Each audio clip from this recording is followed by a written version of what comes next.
Oke, di sini kita memiliki soal tentang struktur teks eksplanasi.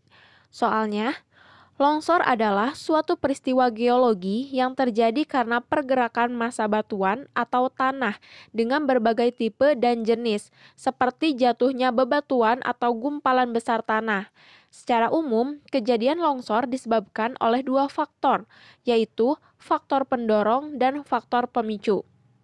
Pertanyaannya, kutipan di atas termasuk ke dalam struktur teks eksplanasi, yaitu untuk menjawab soal tersebut, kita harus mengetahui terlebih dahulu apa aja sih struktur dari teks eksplanasi itu sendiri. Nah, struktur dari teks eksplanasi itu sendiri terdiri dari 3 struktur. Yang pertama yaitu identifikasi fenomena. Nah, pada bagian ini biasanya memaparkan kejadian umum berupa fenomena alam, sosial, budaya, atau fenomena-fenomena lainnya. Seperti itu. Kemudian yang kedua yaitu penggambaran rangkaian kejadian. Nah, pada rangkaian kejadian ini dijelaskan peristiwa-peristiwa yang terjadi, baik itu mengenai peristiwa alam, sosial, budaya, atau fenomena-fenomena lainnya. Nah, pada rangkaian kejadian ini bisa diuraikan dengan cara menggunakan pola sebab akibat atau pola kronologis atau proses ya.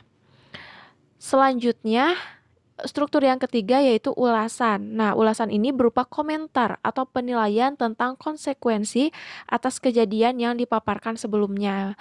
Jadi lebih ke tanggapan dari si penulis. Nah, setelah kamu mengetahui teorinya, kita lihat lagi soalnya bahwa longsor adalah suatu peristiwa geologi yang terjadi karena pergerakan massa batuan atau tanah dengan berbagai tipe dan jenis, seperti jatuhnya bebatuan atau gumpalan besar tanah. Nah, ini menjelaskan tentang longsor adalah suatu peristiwa geologi yang terjadi. Berarti termasuk ke dalam jenis fenomena alam. Kemudian, secara umum kejadian longsor disebabkan oleh dua faktor, yaitu faktor pendorong dan faktor pemicu.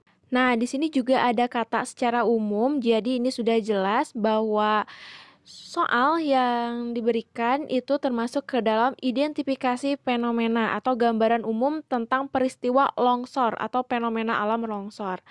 Nah, jadi jawaban yang tepat adalah C, identifikasi fenomena.